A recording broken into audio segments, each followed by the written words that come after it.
Hi, welcome. Stephen, it's fantastic to have you here. Great, How you great. doing? Thank you for having me. I'm excited to be here as well. It's an absolute pleasure. And Greg, likewise, how are you doing today? Great, Raghu. Thanks for having us.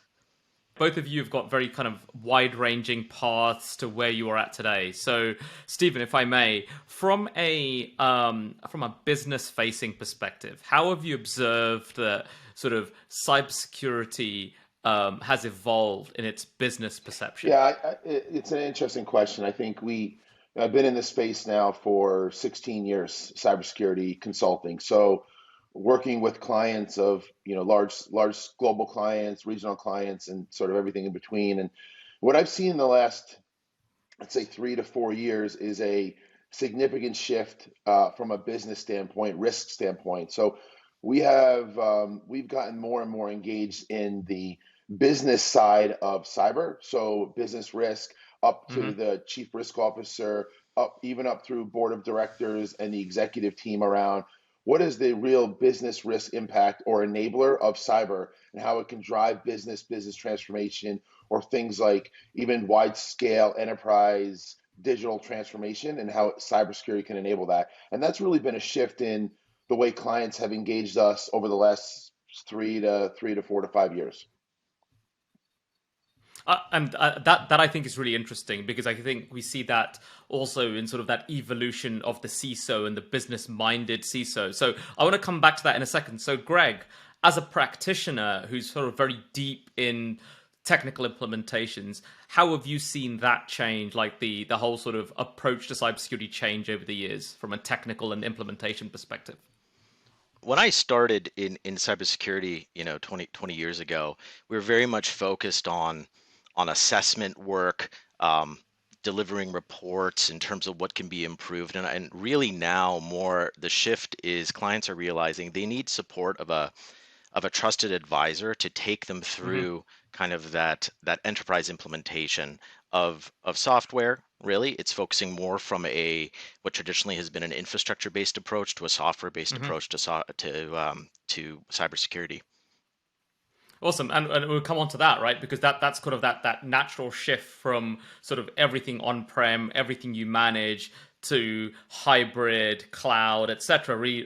Sort of drives that transformation to software, right? So, Steve, I want to come back to what you said about the way we think about cyber changing and being far more aligned to sort of business requirements, right? And sort of that now extending to sort of the chief risk officer, etc.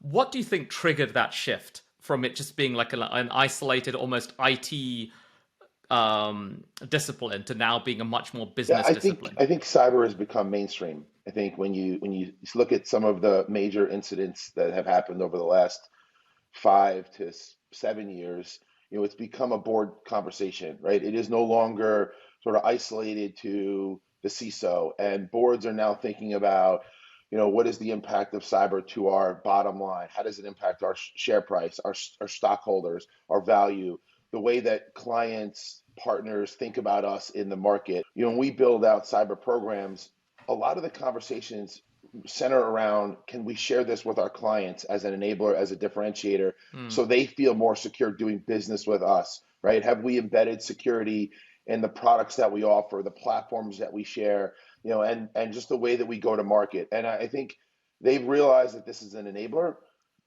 to Mm-hmm. business value and to the way clients and our partners go to market. And I think it's a very I think we're at a very interesting point in our time where security now can be thought of as a business driver and a differentiator at large scale companies where over 5 years ago it was a cost center and thought about as a Yeah. as a sort of a place where funds go to die, and now it's the opposite.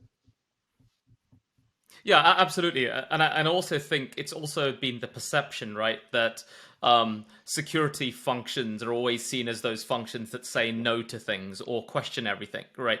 And that transformation to being able to sort of say, okay, this is how I enable your business. So, Greg, can you pay that off and sort of explain from a technical perspective how you show that you're enabling business and transformation?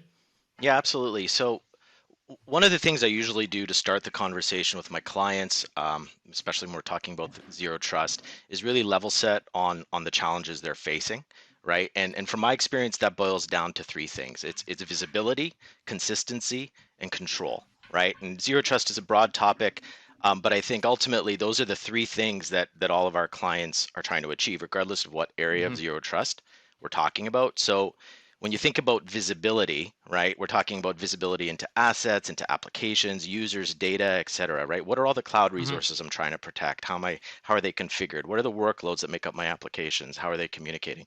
Right? That lack of visibility can result in blind spots that can allow an attacker to move through your environment or what Hmm. have you, right? And ultimately you can't create security controls if you don't know what you're trying to protect. But to your point, Hmm. when you establish visibility, you oftentimes end up creating this shared source of the truth, right, Yeah. between stakeholders in the environment, within the enterprise, right, that they can leverage going forward to make their jobs easier, right? So one of the things that I often try to do anytime I'm involved in an implementation is meet with the different stakeholders across the organization, whether that's compliance teams, obviously the Hmm. CISO and his organization, incident response and all that, and figure out how can they leverage um, this tooling or this new capability within the enterprise to make their lives easier, right? I like the way you described it, right? You use three words: visibility, consistency, and control, right? Essentially being sort of the three pillars of the way you describe zero trust. Can you kind of give an example of where you sort of put this in front of a client, right? And they had that aha moment about how this is going to essentially accelerate their digital transformation. Yeah, absolutely. I mean, my area of focus right now essentially is microsegmentation and cloud security posture Hmm. management technologies, right? So, Hmm. I was working with a large client implementing CSPM, Hmm. and the director of engineering at that client essentially said, typically our group would procure this technology and implement it within our own silo and kind of figure out how we're going to manage it, and that's it. We've never really worked with a partner that kind of came in and could reach out to the compliance organization, right? Mm. And understand, what are the capabilities that this new tooling could provide them, right? Can it provide reporting? Are there specific Hmm. assets they're interested in terms of protecting?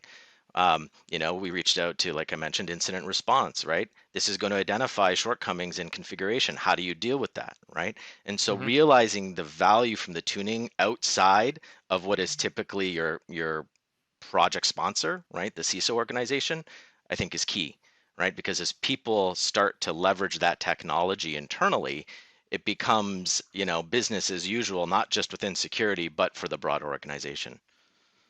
Yeah, and sort of that kind of brings me on to the sort of where I wanted to ask you about, Steve. Right, is that Greg mentioned about extending beyond the CISO organization, right, as part of building out this program. So, from like an exec sponsorship level, how do you help them build out that sort of cross-functional support for programs like Yeah, I this? think it's one of the sort of the big buzzwords I think recently is, we talk to clients around exposure management. And when we dive Hmm. into terms like exposure management and overall visibility of an environment, the executives get the aha moment by saying, we really don't understand Hmm. how are we truly exposed to vulnerabilities and our infrastructure. What is the Hmm. true visibility of our environment, especially now most of our clients are hybrid cloud clients, right? So they have Hmm. multiple hyperscalers, they have multiple vendors in the space. And around, when you think about visibility, coverage, and then really trying to protect what's most valuable, those conversations at the executive level really help drive these programs, right? Because it's around, back in the day, it was around protecting everything, encrypting everything, and Hmm. really making sure that we scan Yep. everything in an environment. Now, when we talk to clients, it's around how do we make sure that we are truly looking after the most important things in our environment, making sure that those are properly protected, controlled, we have visibility, we're monitoring that, and then we're responding to threats in those particular environments versus trying to sort of boil the ocean in everything that we do. So exposure management, sometimes it's referred to as like attack surface management or attack surface mapping, but it Yeah. really comes down to visibility, coverage, and then prioritization of the most critical assets. And those conversations at the executive level always resonate in some sort of agreed buy-in around funding around these sorts of programs. And like we hear that term around sort of the most critical assets, right? The most important components. How is that typically defined slash identified when at sort Yeah, of the executive most of the level? time it's not, right? And most of the time we have challenges around how it's defined, right? Every sort of line of business or IT function thinks that they have critical assets, right? So what we do is we take a consulting approach to defining what we consider crown jewels of an organization, depending on their industry, their business lines, how they go to market, public, private. What are they, a manufacturing company that deploys products, or are they a fintech company that really supplies software?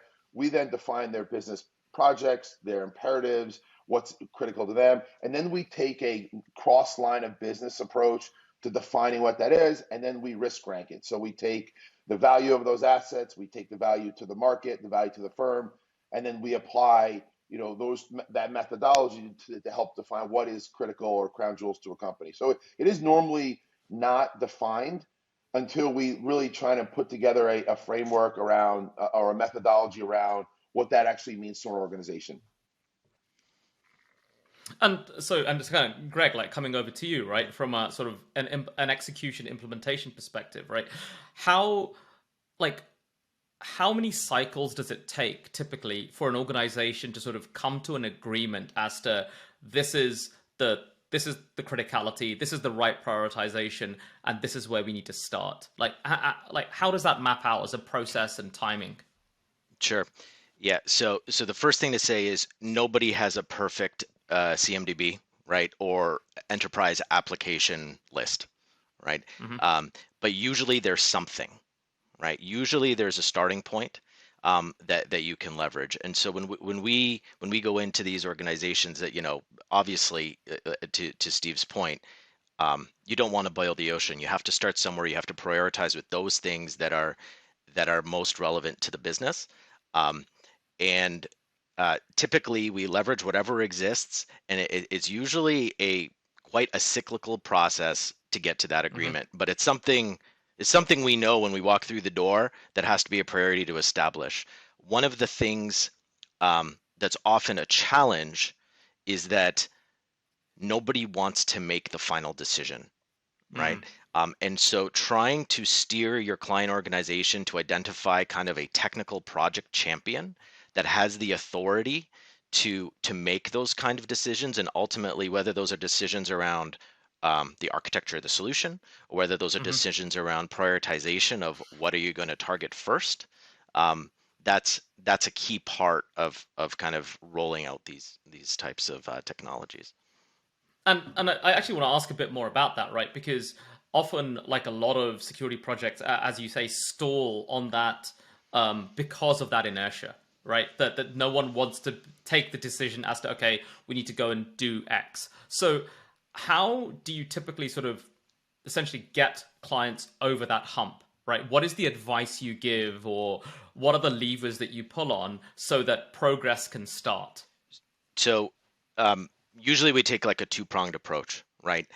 Usually there's a work stream that we call, rapid risk reduction, right? Hmm. Typically, whatever technology you happen to be implementing, there's something you can do early in the implementation that may not be perfect, but it's gonna help, and you're going to be in a position that's better than where you were, Hmm. prior, right? So what are those use cases for rapid risk reduction? And don't get caught up in analysis paralysis, right? For Yeah. that, right? As you're trying to identify those, you don't want to spend 4 months deciding what, you know, top 5 policies you want to enforce in a CSPM solution or Hmm. whatever it is, right? Yeah. So make those decisions quickly and reduce risk. So that's kind of the first work stream, right? And then the second one, in terms of kind of the strategic goal, right? Really focus those use cases, and again, see if there are things you can do to still show value with the understanding that perfection's not the key, right? So if you are trying to protect 1,000 applications, right? Hmm. Um, Narrow that down to your top 10, and then within those top 10, like how granular do you actually have to be, right? Hmm. There might be policy decisions you can make that are kind of broader. They're still better. They're not perfect. You know, it's not the end Yeah. state, right? But let's get Yeah. moving and show And just value. to add to that, maybe there's a third one that I think we've been adding, recently over the last maybe years. We usually bring in a third work stream around risk quantification. And I know it's another widely used term, Hmm. but a risk quantification program has just taken off in terms of the value that our executives like to see from a program, in terms of identifying threats, vulnerabilities, risk ranking of assets, because we can Hmm. take what they believe are crown jewels. We can apply quantification to those assets around threats that we see in the Hmm. market, external threats to a particular industry. We can simulate what an attack would be on those particular assets or environment, and then quantify what it actually would cost that firm if something were to happen. So that risk quantification model, it's a fairly low investment for a lot of companies, but it provides a significant ROI in terms of where they want to spend money on Hmm. controls, visibility, microsegmentation, asset visibility, and all that. So it's to me that is starting to become baked into a lot of the things that we do, even though they were necessarily not part of a risk quantification program. Yeah, and actually, you sort of took sort of my, you almost answered the question that I was going to ask before I even asked it, because I wanted to tie back something that Greg said right at the beginning when he said, sort of, when he got into cybersecurity about 20 years ago, it was very much a checkbox exercise, right? It was very much compliance focused. I need to be compliant with these requirements, check, check, check, right? And I'm compliant, and we all know that being compliant doesn't mean that I'm secure, right? Being compliant does not equate to being secure, that's what I wanted to ask is that it feels that there is now a greater appreciation that understanding risk requires sort of some level of threat modeling, right? And sort of and scoring associated with that to then identify sort of, okay, here is where I am at greatest risk, and that's where I need to focus on from a controls perspective. Is that a significant shift that you've seen over the Yeah, last I few would years? say I would say the cybersecurity is no longer um, a capability that clients are just thinking about. This has been around for a while, right? Yeah. Maybe the first the late 2000s, we were thinking about, everyone was buying technology products and sort of an open checkbook. The last 4 to 5 years, and maybe even the last three, have been around, how do I do more with less? How do I really Mm. thinking about rationalization of spend and technology and sprawl? Our average client has 78 different security products. So Wow. it's a lot about, like, how do I rationalize, provide ROI, quantify risk so we can apply the right technology to the right environment, and then save money by deprioritizing other things. So when you think about some of the next generation technologies like microsegmentation that includes visibility, zero trust concepts that Hmm. include AI and automation, those are things that our clients are thinking about, Hmm. because it's really about leveraging investments in the right way and prioritizing spend versus maybe just sort of going out and buying the next shiny object. And that's really what we're seeing, especially in markets like we are in today. So and that's really interesting, right? Because you kind of spoke about like tool Mhm. consolidation, right, and getting more from less. So I kind of want to again, right, ask this question in two parts. Steve, one to you, and Greg from a practitioner perspective, is that how do you talk about, let's say you're in front of like that sort of exec sponsor, and you say, okay, you should invest in this capability because it's going to give you these benefits, and then equally, Greg, kind of paying that off, how do you demonstrate, right, that those benefits are actually going to be realized? Yeah. So Greg, maybe you want to go first. Sure. Well, so just to add to what Steve was saying, right? Visibility, consistency, control. The consistency part of it, right, is tool rationalization, choosing Mm-hmm. technologies that are going to work across your heterogeneous infrastructure, right? Not just data center, but hybrid applications, multi-cloud, containerized technologies, serverless technologies, et cetera, right? So you want to think about selecting those technologies that kind of can work across that ecosystem. Um, in terms of um, talking to the executive sponsor in showing value, right? So I would take it a step back. Oftentimes, um, clients want to jump to kind of the ultimate goal or the Mm-hmm. full-on capability that a technology is going to provide, right? Mm-hmm. But during that solutioning and sales process, there are often opportunities to work with them to still architect a solution that can obtain those business objectives and reduce risk. And when I mean solution, I mean kind of what is the licensing, what are the features, what are the modules that you need, when are you going Mm-hmm. to need them, and what kind of support are you going to need in that rollout, whether that's professional services or managed services, right? So focusing that initial scope on what is the immediate concern so that you can immediately show value against kind of a goal that is more realistic and practical to achieve Mm-hmm. versus kind of a targeted end state that may be 2 or 3 years out is kind of key. And if you think about that in the procurement and solutioning process, right, you can often kind of reduce risk, reduce cost as well to maximize ROI, kind of what we were speaking about before, Mm-hmm. right? Creating a ramp up model in terms of volume Yeah. and features and all of that, right? So when I speak to clients, first I'd want to address it up front, and then once you were in it, right, is what are those metrics that you can highlight on an ongoing basis to achieving that success criteria, right? And if you've built it correctly, if you solutioned that the initial scope correctly, measuring against that success criteria should be pretty easy. Yeah. Yeah. Definitely. Yeah, yeah, Steve. yeah. It's interesting. I cover financial services, so for me, our clients are the most mature clients out there. We've been seeing Mm-hmm. that level of maturity high for many many years, and I commend our clients for wanting to be the best of the best, and I think it's shown in what we see from a capability standpoint. And we're moving to organizations within my market, or even top 10 or 20 in other markets where they want to move to capabilities such as integrated risk centers, right? So think about like how do we integrate Mm-hmm. fully risk into the cyber controls, the cyber fusion center, and some of our next generation SOC or threat management capabilities. And I think it's a great vision where these clients want to be. But to Greg's point, these are 3 to 5 year roadmaps, 3 to 4 year roadmaps. So our view is let's take Yeah. a measured approach to get there. Let's find the right vendors, solutions, and capabilities that have that same vision in mind, that want to get there with you within the next three to Mm-hmm. five years, and we will build a crawl, walk, run process to get there.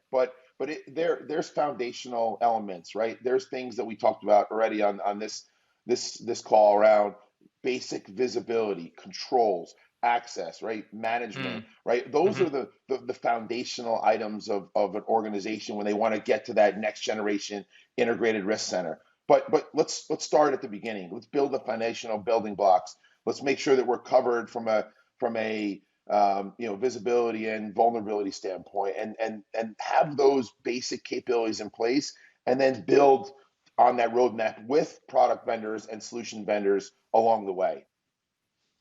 So just hearing both of you talk, right? It's like in this conversation, like Greg kind of at the beginning sort of laid out, right? Zero trust is really visibility, consistency, control, right? And both of you repeated those terms sort of multiple times. And Steve, what you just said, right? These are the basics, right? Visibility, consistency, control are sort of the basic building blocks of any good security program. So, um, and it's not sort of exclusive to zero trust. So, in terms of the programs that you see your clients sort of mapping out, right? And let's focus on the financial services industry for a bit. What role does zero trust or a zero trust strategy play in the development of those programs? Is that a real thing that they bring up, or is it almost and if we do this, it will ladder up to a zero trust sort of strategy? Like, how is that? how is sort of zero trust being discussed and sort of planned within your client group? When we peel back what we think about zero trust, and to me and to us, it's a framework, right? It's a guiding principles to getting somewhere where you can actually help clients provide the visibility, the controls, the identity, and actually, continuously verify, who has access to what and why. To me, it's really just a framework, right? It's what NIST was. It's what, a lot of these other frameworks are. And then when you look at capabilities within that framework, like visibility and understanding basic things like CMDB, vulnerability coverage, asset management, the basic building blocks of a security organization, that's when the whole zero trust capability comes together. It's around building those all together. Like from a financial, as you said, right, the financial sector has always been sort of on the cutting edge of security, right? Because of sort of the regulations involved, right? The requirements that the regulators place. So what are you seeing? Are you seeing sort of a increased adoption of zero trust, and knowing that you don't sort of necessarily call it out because of all the things that you mentioned? Or is it just that, again, right, that the organizations are just improving those fundamentals, right? And essentially that removal of implicit trust that ultimately leads to a zero trust outcome. The top 10 or 20 CISOs within financial services are leveraging zero trust as a board conversation, because the boards know the term. They understand the term, right? It's fairly easy to know what zero trust means. But what they're taking is the zero trust frameworks and implementing that as part of the capabilities and investments that they're making. So that when they summarize it to their boards and their directors and their executive team, they're showing their progress and maturity on a zero trust scale to say, how well are we covered? How well do we have visibility? How well are we protected? Do we have the right resiliency in place? Can we recover from an incident? And how well prepared are we to recover from an incident actually were to happen? And so that is the framework that they're leveraging for a board conversation, because it's fairly basic from an understanding standpoint, but it drives the capabilities underneath it from an investment standpoint. And that's really interesting that zero trust is in terms of how a security program is presented, it's presented in a zero trust framework to the board, whereas the actual execution underlying is more sort of around the basic building blocks, right? I think that's really interesting, because often I think we sort of practitioners sort of almost flip it on its head. And say, okay, I'm going to apply like zero trust principles here. And as you said, right, it's kind of gets diluted because everyone's got their own definition of it. Greg, right, we kind of, I want to come to you, right? Like as a practitioner, how, like when your clients talk to you about zero trust, what is the questions that come up, and what is your advice? What are your responses? Right. So, I mean, I think the first question that always comes up is, how do you start, right? Like we've mentioned, right, the first thing to consider, zero trust is a journey. It is in fact a journey, right? The focus has to be on continuous and incremental improvement that's measurable, right? And not kind of big bang implementations that are going to disrupt the business. And like I mentioned, often you start developing what controls are you going to do in a very targeted way, but also what controls are you going to apply in a very broad way across the organization to reduce risk. And you can do both of those in parallel, and in either approach is fine, right? But each is kind of a stepping stone towards zero trust. So when I speak to my clients about that, I really try to outline whatever technology domain we're talking about, like how are we going to do that? And yeah, absolutely. So just kind of sort of shifting gears a bit, right, Stephen, coming back to you.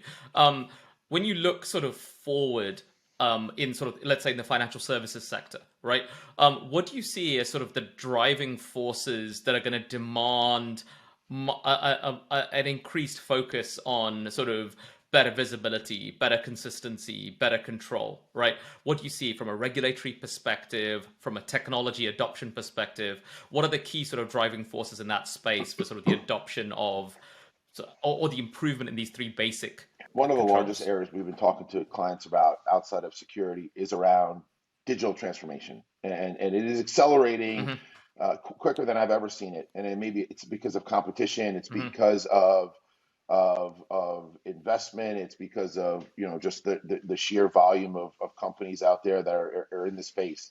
But as we talk to clients around digital transformation, whether that be onboarding process, customer experience, process improvement, right? The end user knowledge base, and how we apply automation to understand what clients are looking for from a product, services, expectation.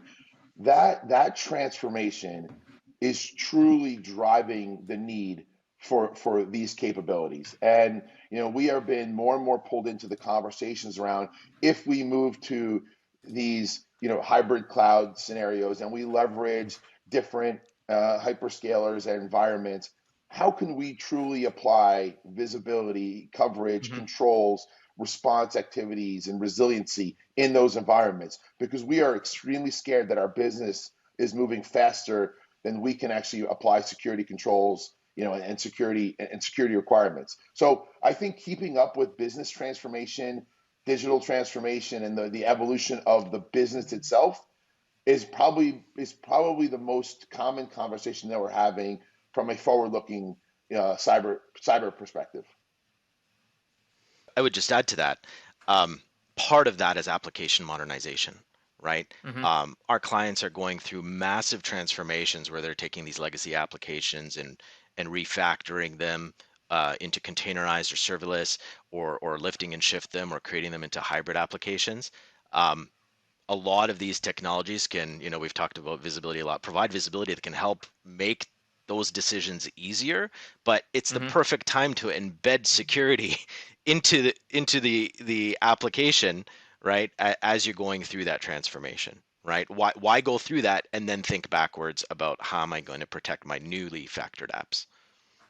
Yeah, absolutely. And sort of on that, right, as they're doing that transformation, and we hear this term increasingly, sort of cyber resiliency is sort of that is such an in vogue term these days. Is that a real sort of discussion point that you're having with your clients, right? Do they ask you the question, how do I become more cyber resilient? Or is that just an expected outcome of the programs that you're involved in? Yeah, I think it's a conversation. It's not necessarily an offering. It's a conversation because it really drives Hmm. the subcomponents and some of the programs underneath it. When we think about cyber resiliency, a lot of conversations are to the sort of the right of an incident. Like, are you prepared? Do you know how to respond and recover from something, right? How resilient are you if something Yeah. were to happen? And so a lot of these conversations are around preparedness, awareness, education, response, backup, recovery, right? Making sure we have those Hmm. those pieces in place so that if and when something happens, organizations are prepared. So things around like cyber war games, tabletop exercises, Yeah. immersive experiences around threat scenarios, threat simulations. Those are where clients are really starting to spend money on enterprise-wide preparedness and making sure that they know who the commander is in terms of an incident. What is the right controls and the communication? How do we get back up and running? Do we have the right backup systems, and are they protected? So Hmm. that's a lot of the resiliency conversations. No, certainly to the left of an incident, it's around controls, visibility, monitoring, and that's sort of what's been around for a while. But now we're looking at both sides of that spectrum. Awesome, awesome. So, Greg, like coming over to you, right? Again, sort of now looking a bit, sort of being a bit forward looking, right? Where do you see sort of the interesting next steps from like from a cyber, whether it's a capability perspective, or whether it's a threat perspective, that sort of practitioners need to be really wary of? Um, I think more and more it's about um, making the automation and remediation aspect optimized and automated, right? Hmm. Many of these tools will identify things, will alert you, but requires a human response. Many toolings and integrations with SIM and SOAR platforms are kind of closing that loop. I don't see that being used extremely heavily in our clients. The Hmm. capability is there, maybe from a plumbing and technical perspective to make it Hmm. happen, but having clients really sit down and think about what are those use cases that I am comfortable in fully automating my response. I think that's going to be an area that's going to be of a focus kind of going forward. And there, like, why, let's say, why there's a gap there, is that because sort of clients are not able or today to sort of properly define what those use cases are, or it's because they don't know what data they need in order to instrument and operationalize those use cases? Yes, but it's scary too, right? Hmm. You're Yeah. giving away control of parts of your infrastructure to something you're inherently trusting to make the right decision. And so that's what I mean. I think you have to um, start small, define use Hmm. cases that you're very comfortable with. Those use cases don't have to be applied across the entire enterprise, right? And as Hmm. you get more comfortable, you kind of build up that capability for automated response. Yeah, and if I think about sort of like Forrester's sort of pillars of zero trust, we have that ring of automation and orchestration that exists there, right? And sort of tied into sort of visibility and monitoring with the sort of the end goal that it's this sort of like this ecosystem that is essentially reporting back itself, responding to changes in the environment, etc., and adjusting access sort of along the way. So I guess that's where everyone wants to get to. But as you said, that like sort of giving up control is the difficult thing. Like Steve, right? Like any other sort of significant challenges that you see amongst sort of whether it's in the financial services space or in general with organizations as they seek to sort of really take their cyber programs to the next level and potentially sort of accelerate that progress towards zero I would trust. say the biggest thing that we see from clients is around, you know, really providing ROIs and investments in programs and helping them, Mm, the CISOs, now deliver that business case to the board around the value of a cybersecurity investment, right? Whether it be a software or hmm. services component. I mean, we have done more of a business case slash ROI slash quantification programs in the last year that we've probably done in the 10 previous, because it's around, right, being more thoughtful when it comes to spend and being more sort of defined with partners versus sort of spreading the wealth around with too many. So I think we're going to see more Yeah. and more of that, as companies sort of tighten down on budgets and think about how do I transform with the business, but also do it in a thoughtful and an efficient manner. And so, but I do think there's enough out there in terms of vendors and solutions where clients are seeing more and more of the return of the investment in organizations now than they ever have. So I'm hopeful for where this is going. And that's really interesting, right? I think because we touched on ROI in a few places in this conversation, and that's definitely, as you rightly said, that been such an important theme over the last 12 months, and we've seen pretty much every sort of security leader, whether it's on the vendor side or on the client side, talk about needing to demonstrate ROI. Like, are you able, in a nutshell, just to sort of say, here are the places where like when we go out building, let's say, an ROI model, here are the key things that we emphasize on to and articulate that well to the board. Can Yeah, I you mean, sort of shed a a bit of lot of light the on that? stuff is around what Greg mentioned, is around automation and scoring and dispositioning of threats. Right? I mean, when we have a massive Hmm. client base and we can leverage the power of many and synthesize the data to provide value back and say, we've seen this threat, we've seen this incident before, and based on our analysis and research, it's a false positive. So auto close it, right? That saves time and money from an analyst. That saves time and money from escalation. It actually saves time and money from even hiring a tier one analyst. So we're able to provide more and more of an automated platform, more and more automated Hmm. response, and really try and build technology into these solutions to take away a lot of the commoditized, say, threats or known threat vectors, and really focus on the ones that are most important or most valuable to organizations. And to me, we show value by saying this will reduce X amount of man hours and X amount of resources by replacing it with a platform or a technology or an AI model. So that's a lot of the investment that we make. So, Greg, I kind of, if you can, I'd like you to pair that off, right? So that's the business case, right? How do you then report and show that yes, I have automated like this percentage of these tasks, right? How is that sort of the validation of that done? Um, Typically, when we're kicking off an engagement, right, part of defining the success criteria is going to be what are the metrics that we can track and report on basically weekly, um, against kind of the target, right? How how many of the agents been deployed? What number of assets are being protected? How many use cases have been enabled? What percentage of the environment is in a certain state of security versus the rest, right? How does that map across uh, different business units or different operating systems or whatever the metric is. So typically part of that process is to identify those metrics and KPIs and kind of measure them on a weekly basis, and then we roll that up, on a quarterly basis, generally to the executive stakeholders. Awesome. Steve, Greg, any additional pearls of wisdom you'd like to share with the listeners?